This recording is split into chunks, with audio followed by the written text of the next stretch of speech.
Good afternoon. जैसा कि हम लोग सब टॉर्ट लॉ में सीरीज में श्रृंखला कर रहे थे। आज का हम लोग का महत्वपूर्ण विषय जो है वो टॉर्ट में प्रतिनिधिक दायित्व है। आज हम लोग टॉर्ट में प्रतिनिधिक दायित्व को समझने का प्रयास करेंगे। तो भारत में टॉर्ट में प्रतिनिधिक दायित्व एक कानूनी अवधारणा को संदर्भित करता है जिसमें किसी व्यक्ति, संस्था या किसी अन्य व्यक्ति द्वारा कोई टॉर्टियस कृत्यों के लिए जिम्मेदार ठहराया जाता है। तो टॉर्ट में प्रतिनिधिक दायित्व की अवधारणा को रिस्पोंडेंट सुपीरियर के सिद्धांत पर आधारित है, जिसका लैटिन अर्थ में मालिक को जवाब देने दे। यह सिद्धांत मानता है कि नियोक्ता अपने कर्तव्य या एजेंट के कार्यों के लिए जिम्मेदार है, जिसमें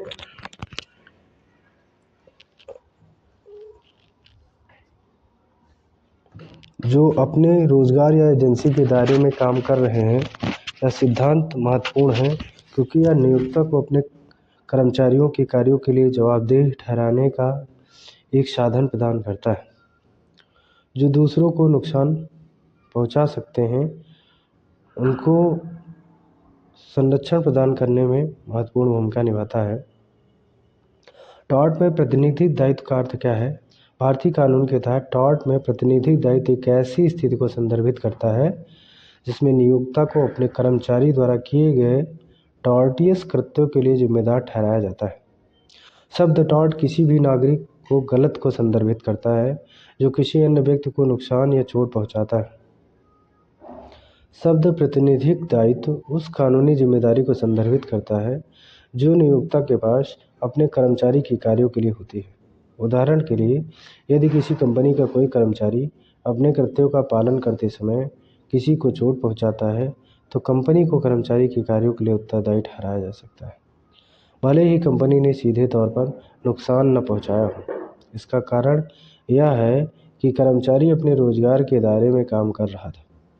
कंपनी का यह कानूनी दायित्व है कि वह यह सुनिश्चित करे कि उसके कर्मचारी जिम्मेदारी से काम करें। वे संबंध जिनमें प्रतिनिधिक दायित्व उत्पन्न होता है, कौन कौन से ऐसे संबंध हैं जो प्रतिनिधिक दायित्व के लिए टॉर्टियस लायबिलिटी के लिए होती है? तो टॉर्ट में प्रतिनिधिक दायित्व विशेष संबंधों से उत्पन्न होता है जहाँ एक पक्ष नियोक्ता या प्रिंसिपल का दूसरे पक्ष कर्मचारी या एजेंट द्वारा किए गए टॉर्टियस कृत्यों के लिए जिम्मेदार ठहराया जाता है। इन संबंधों में शामिल है नियोक्ता कर्मचारी का संबंध, एम्प्लॉयर और एम्प्लॉय का संबंध। प्रतिनिधिक दायित्व के सिद्धांत के तहत नियोक्ता को अपने कर्मचारियों के कृत्यों के लिए जिम्मेदार ठहराया जा सकता है। उदाहरण के लिए, यदि किसी कंपनी का कोई कर्मचारी कंपनी के वाहन को चलाते समय लापरवाही से दुर्घटना का कारण बनता है तो कंपनी को किसी भी परिणामी क्षति के लिए उत्तरदायी ठहराया जा सकता है। ऐसा इसलिए क्योंकि कर्मचारी दुर्घटना के समय अपने रोजगार के दायरे में काम कर रहा था। प्रिंसिपल एजेंट का संबंध। प्रिंसिपल और एजेंट का भी संबंध नियोक्ता कर्मचारी संबंध की तरह प्रिंसिपल को अपने एजेंट द्वारा किए गए गलतपूर्ण कार्यों के लिए उत्तरदायी ठहराया जा सकता है। एजेंट वह व्यक्ति होता है जो प्रिंसिपल की ओर से काम करता है और ऐसा करने के लिए अधिकृत होता है। उदाहरण के लिए, अगर किसी रियल एस्टेट कंपनी का एजेंट किसी लेन देन में कंपनी का प्रतिनिधित्व करते हुए धोखाधड़ी करता है तो कंपनी को एजेंट के कार्यों के लिए उत्तरदायी ठहराया जा सकता है। साझेदारी का संबंध, पार्टनरशिप रिलेशनशिप। साझेदारी में प्रत्येक साझेदारी को अपने सभी भागीदारों द्वारा किए गए कर्तव्यों के लिए उत्तरदायी ठहराया जा सकता है। इसका मतलब यह है कि अगर साझेदारी की ओर से काम करते हुए कोई एक भागीदार अपकृत्य करता है तो सभी भागीदारी को किसी भी परिणाम के नुकसान के लिए जिम्मेदार ठहराया जा सकता है। एक गलत किया तो सारे पार्टनर्स की लायबिलिटी फिक्स हो जाएगी। माता पिता बच्चों का रिश्ता, mother father and children relationships. कुछ परिस्थितियों में माता पिता अपने बच्चे द्वारा किए गए अत्याचारी कृत्यों के लिए उत्तरदायी ठहराया जा सकता है। उदाहरण के लिए, यदि कोई नाबालिग बच्चा परिवार के वाहन को चलाते समय कार दुर्घटना का कारण बनता है तो वाहन के मालिक माता पिता को भी किसी परिणामी क्षति के लिए जिम्मेदार ठहराया जा सकता है। स्वतंत्र ठेकेदार संबंध, इंडिपेंडेंट कॉन्ट्रैक्टर रिलेशनशिप। सामान्य तौर पर किसी स्वतंत्र ठेकेदार द्वारा किए गए अपकृत्यों के लिए नियोक्ता को उत्तरदायी नहीं ठहराया जा सकता। ऐसा इसलिए क्योंकि एक स्वतंत्र ठेकेदार कोई कर्मचारी नहीं होता। आमतौर पर उसे एक अलग व्यवसायिक इकाई के रूप में संचालित माना जाता है। टॉड में प्रातिनिधिक दायित्व के लिए शर्तें। टॉड में प्रातिनिधिक दायित्व लागू होने के लिए कुछ शर्तों को पूरा किया जाना चाहिए। नियोक्ता कर्मचारी का या प्रिंसिपल एजेंट संबंध। जैसा कि पहले बताया गया है, टॉड में प्रातिनिधिक दायित्व विशिष्ट संबंधों से उत्पन्न होता है, जहाँ एक पक्ष को दूसरे पक्ष द्वारा किए गए टॉडिस कृत्यों के लिए जिम्मेदार ठहराया जा सकता है।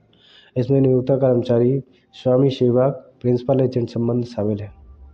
यह ध्यान रखना महत्वपूर्ण है कि संबंध कानूनी होना चाहिए, अर्थात कर्मचारी या एजेंट नियोक्ता या प्रिंसिपल के साथ अनुबंध या समझौते के तहत काम कर रहा। रोजगार या एजेंसी के दायरे में किया गया गलत कार्य। किसी एजेंसी के बिहाफ पे कोई जो है वर्क वो डन किया गया है, तो उसमें किसकी टॉर्टिस लायबिलिटी फिक्स होगी, जानते हैं। कर्मचारी या एजेंट द्वारा किया गया अपकृत्य कार्य उनके रोजगार या एजेंसी के दायरे में किया गया होगा। इसका मतलब है कि यह कार्य उस समय किया गया होगा जब कर्मचारी या एजेंट अपने कर्तव्यों का पालन कर रहा था, नियोक्ता या प्रिंसिपल की ओर से काम कर रहा था। यदि कार्य रोजगार या एजेंसी के दायरे से बाहर किया गया तो नियोक्ता या प्रधान को उत्तरदायी नहीं ठहराया जा सकता। अपकृत्य अधिनियम और रोजगार या एजेंसी के बीच संबंध। अपकृत्य कार्य और रोजगार या एजेंसी के बीच कोई संबंध होना चाहिए। इसका मतलब है कि यह कार्य नियोक्ता या प्रिंसिपल के व्यवसाय या हितों को आगे बढ़ाने के लिए किया गया हो। उदाहरण के लिए, यदि किसी कर्मचारी को किसी कंपनी के डिलीवरी करने का काम सौंपा गया है या कंपनी का वाहन चलाते समय दुर्घटना हो जाती है, तो नियोक्ता का उत्तरदायी ठहराया जा सकता है, क्योंकि दुर्घटना उस समय हुई जब कर्मचारी नियोक्ता के व्यवसाय से संबंधित कार्यों का पालन कर रहा था। कर्मचारी या एजेंट की ओर से कोई व्यक्तिगत उद्देश्य नहीं है। कर्मचारी या एजेंट द्वारा किया गया अपकृत्य कार्य व्यक्तिगत कारणों या उद्देश्यों से नहीं किया गया हो। उदाहरण के लिए, यदि कर्मचारी काम के समय में चोरी करता है लेकिन चोरी नियोक्ता के व्यवसाय से संबंधित नहीं है, तो नियोक्ता को उत्तरदायी नहीं ठहराया जा सकता। टॉड में प्रतिनिधि दायित्व के अपवाद। जब टॉड में प्रतिनिधि दायित्व एक सुस्थापित कानूनी सिद्धांत है, कुछ अपवाद है जहां नियोक्ता या प्रिंसिपल को किसी कर्मचारी या एजेंट द्वारा किए गए टॉडिस कृत्यों के लिए उत्तरदायी नहीं ठहराया जा सकता। इन अपवादों में शामिल है मौज मस्ती और चक्कर। यदि कोई कर्मचारी ऐसी गतिविधियों में शामिल होता है जिससे उससे रोजगार या एजेंसी के दायरे से बाहर है, तो नियोक्ता को किसी भी परिणामी अपकृत्य कार्य के लिए उत्तरदायी नहीं ठहराया जा सकता।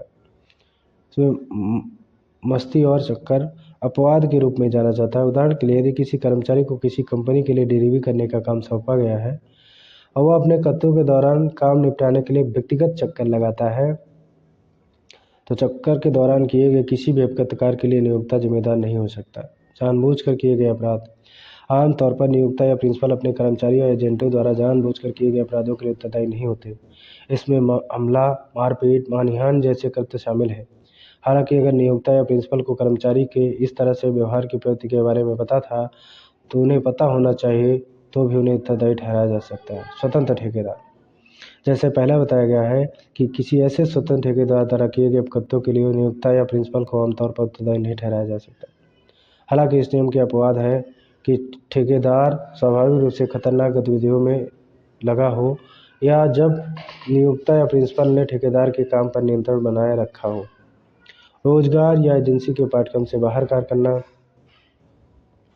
यदि कोई कर्मचारी या एजेंट अपने रोजगार या एजेंसी के दायरे से बाहर कोई अपकृत्य कार्य करता है, तो नियोक्ता या प्रिंसिपल को उत्तरदायी नहीं ठहराया जा सकता।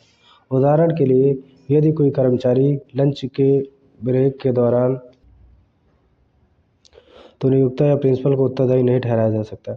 उदाहरण के लिए, यदि कोई कर्मचारी लंच ब्रेक के दौरान किसी अजनबी से झगड़ा करता है, तो फलस्वरूप होने वाला कोई भी अपकृत्य कार्य संभवतः रोजगार के दायरे से बाहर होगा, इसलिए नियोक्ता की जिम्मेदारी नहीं होगी। उधार के नौकर के कृत्य।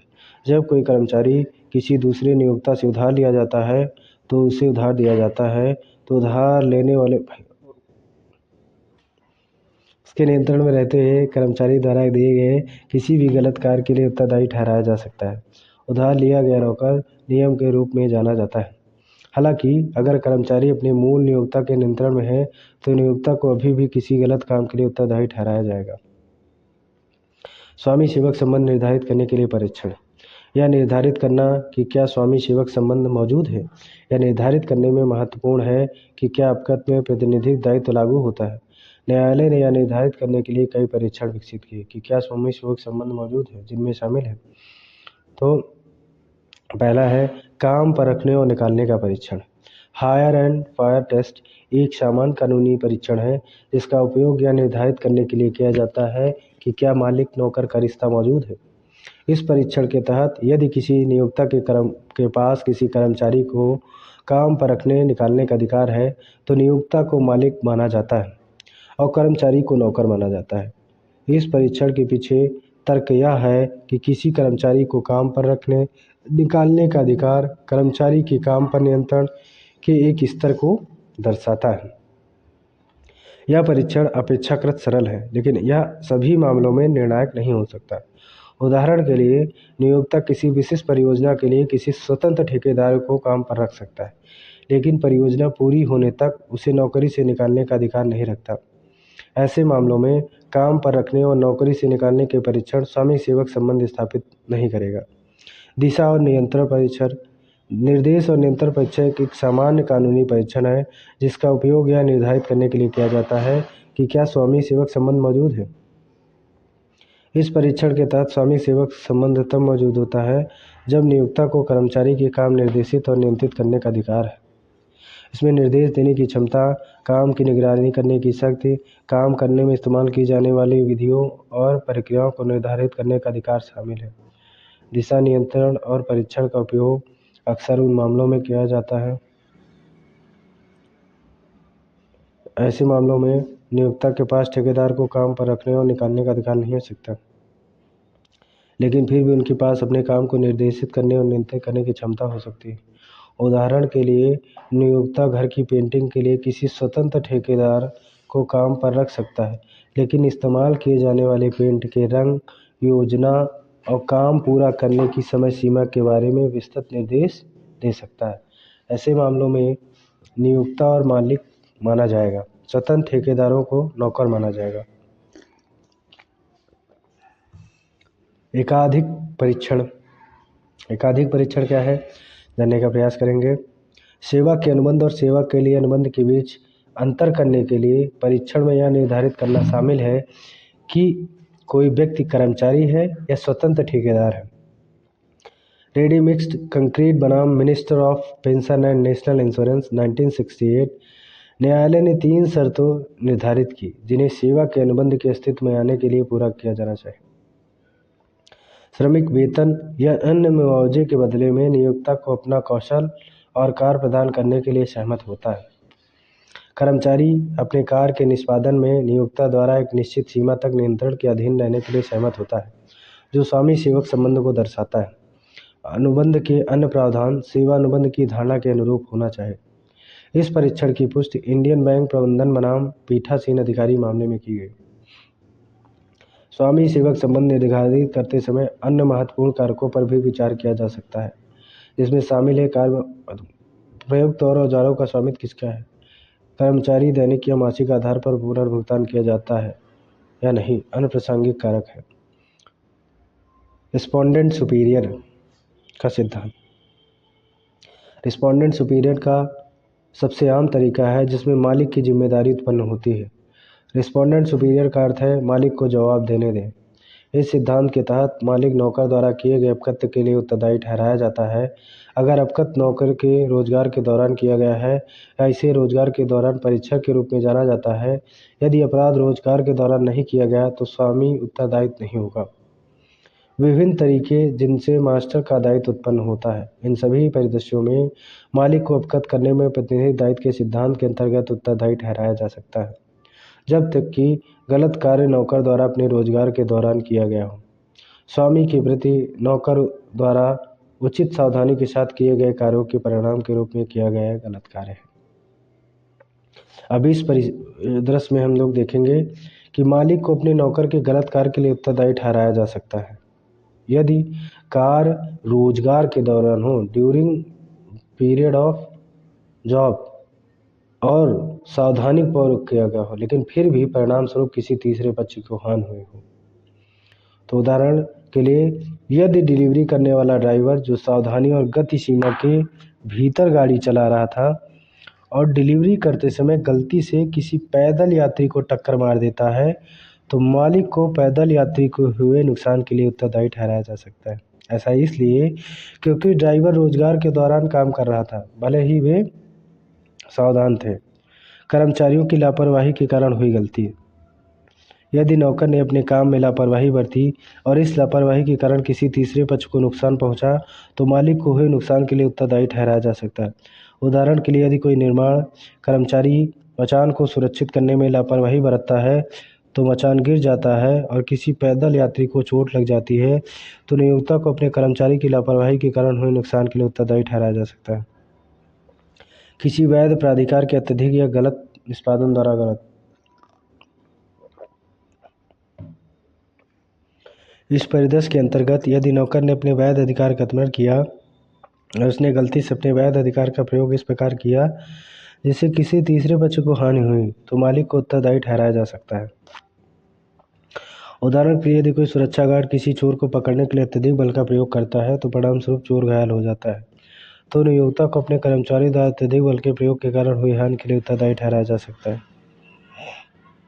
स्वामी के उद्देश्य की पूर्ति के इरादे से नौकर द्वारा जानबूझ कर किया गया गलत कार्य। यदि नौकर ने मालिक के उद्देश्य की पूर्ति के इरादे से कोई गलत कार्य किया, तो मालिक को हुई हानि के लिए उत्तरदायी ठहराया जा सकता है। उदाहरण के लिए, यदि किसी सुरक्षा गार्ड को उसके नियोक्ता द्वारा किसी शांतिपूर्ण प्रदर्शनकारी को सार्वजनिक स्थान से बलपूर्वक हटाने का निर्देश दिया जाता है, तो गार्ड अत्यधिक बल का प्रयोग करके प्रदर्शनकारी को घायल कर देता है, तो नियोक्ता को कर्मचारियों के जानबूझकर किए गए कार्यों के कारण हुई क्षति के लिए उत्तरदायी ठहराया जा सकता है। नौकर के कपटपूर्ण कृत्य से गलत। यदि नौकर अपने रोजगार के दौरान कोई कपटपूर्ण कार्य करता है, तो मालिक को हुई हानि के लिए उत्तरदायी ठहराया जा सकता है। उदाहरण के लिए, यदि कोई बैंक टेलर किसी ग्राहक के खाते से धन का गबन करता है, तो बैंक अपने कर्मचारियों के धोखाधड़ीपूर्ण कृत्य से हुई हानि के लिए लायबल ठहराया जा सकता है। स्वतंत्र ठेकेदार। स्वतंत्र ठेकेदार वह व्यक्ति जो किसी व्यवसाय या व्यक्ति को कर्मचारियों के बजाय स्वनियोजित कर्तव्यों के रूप में सेवाएं प्रदान करता है। स्वतंत्र ठेकेदार को आमतौर पर किसी विशिष्ट कार्य या कार्य करने के लिए नियुक्त किया जाता है। वे किसी कर्मचारी को सामान्य नियंत्रण और पर्यवेक्षण के अधीन नहीं होते। प्रतिनिधिक दायित्व आमतौर पर स्वतंत्र ठेकेदारों पर लागू नहीं होता, क्योंकि उन्हें काम पर रखने वाले पक्षों का कर्मचारी नहीं माना जा सकता। इसके बजाय स्वतंत्र ठेकेदार अपने कार्यों के लिए खुद जिम्मेदार होते हैं। आमतौर पर अपने काम को करते समय होने वाले किसी भी नुकसान या क्षति के लिए उत्तरदायी होते हैं। हालांकि कुछ ऐसी स्थितियां हैं जहां नियोक्ता को अभी भी स्वतंत्र ठेकेदारों के लिए उत्तरदायी ठहराया जा सकता है। उदाहरण के लिए, यदि नियोक्ता स्वतंत्र ठेकेदार को पर्याप्त या पर्यवेक्षण या प्रशिक्षण प्रदान करता है। यदि नियोक्ता स्वतंत्र ठेकेदार को ऐसा कार्य करने का निर्देश देता है जिसके परिणाम स्वरूप किसी तीसरे पक्ष को नुकसान पहुंचाता है, तो नियोक्ता को ठेकेदार के कार्यों के लिए उत्तरदायी ठहराया जा सकता है। इसके अतिरिक्त, यदि नियोक्ता किसी स्वतंत्र ठेकेदारों को अपना कर्मचारी मानता है, तो नियोक्ता को प्रकट प्राधिकार के सिद्धांत के तहत ठेकेदारी के कार्यों के लिए उत्तरदायी ठहराया जा सकता है। ऐसा तब होता है जब नियोक्ता के कार्यों और अभ्यावेदनों के आधार पर किसी तीसरे पक्ष को यथोचित रूप से विश्वास हो जाता है कि ठेकेदार नियोक्ता का कर्मचारी है। निष्कर्ष। अपकत्व में प्रतिनिधिक दायित्व तब उत्पन्न होता है जब विशिष्ट शर्तें पूरी होती हैं, जिसमें नियोक्ता, कर्मचारी या प्रधान एजेंट संबंध का अस्तित्व शामिल है। अपकत्व कार्य रोजगार या एजेंसी के दायरे में किया गया है। कार्य और नियोक्ता या प्रधान व्यवसाय के बीच संबंध है तथा कर्मचारी और एजेंट की ओर से कोई व्यक्तिगत उद्देश्य नहीं है।